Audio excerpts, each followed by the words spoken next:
Değerli dostlar, hər vaxtınız xeyir olsun. Nəzərinizə çatdırmaq istəyirəm ki, Azərseldən çoxlu şikayətlər var və bu şikayətlərin arasında şəxsən mənim özümün də şikayətim var. Bir çoxlarınız bilirsiniz ki, mən həm Azərsel, həm NAR, həm Baksel nömrələri işlədirəm. NAR-la Bakseldən mənim heç bir şikayətim olmayıb. Niyə olmayıb? Çünki onlarla əlaqə saxlayanda geri dönüş eləyirlər. Müəyyən o şikayəti tez araşdırırlar və əgər hər hansı bir narazılıq varsa, onu yerində həll eləyirlər. Yalnız Azərselə zəng eləyəndə birinci növbədə bu yeni süni intellekt çıxıb. Süni intellektdən operator qoşublar. Bir saat operator insanları yuvadır. Bundan əlavə geri dönüş eləmirlər və nəzərinizə çatdırım ki, istifadə etdiyim mobil nömrədə tariflər var. Azərsel öz başına nömrədə tarifi yaradır.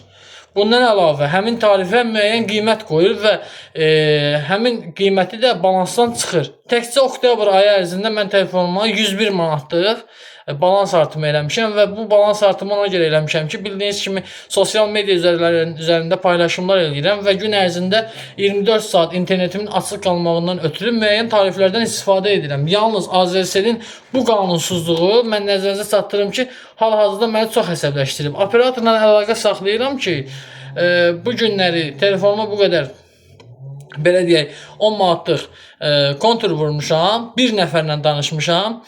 3 GB-da internet işlətmişəm məsələn üçün. O deyir ki, yox siz nə işlətmisiniz onu çıxıb. Deyirəm ki, mən əziz qardaşım 27 dəqiqə kimlənsə danışmamışam. Danışdığım bir nəfər olub. Tarifim açıqdır, internet paketim var. Mənim balansında olan konturanı deyir biz bilmirik. Belə şey olur. Deyirəm ki, orada mənim şikayətimi qeydə alın, ad familiyamı qeydə alın, vəsiqəmi qeydə alın, yaşadığım ərazini qeydə alın, mənə geri dönüş eləsinlər və yaxud problemlər şöbəsi əlaqə saxlasın. Deyir, bizim belə problemlər şöbəmiz yoxdur, geri dönüşdə eləyə bilmirik. Yalnız narazılığınızı qeydə alarıq. Adi kağız üzərində mənim narazılığımı qeydə almaq lazım deyil. Azərsel mobil operator şəbəkəsi vətəndaşları alladıma.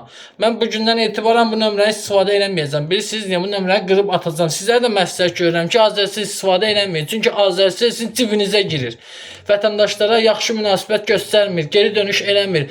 Vətəndaşın problemini, vətəndaşın şikayətini qəbul eləmir. Digər operatorlara baxın, dərhal əlaqə saxlayırlar. Nə problem varsa qaydasına qoyurlar. Amma Azərsel eləmir. Buradan Azərselə səslənirəm ki, mənimlə əlaqə saxlayın. Sizin elədiyiniz mənim nömrəmə qarşı qəduzluğun qarşısını alın.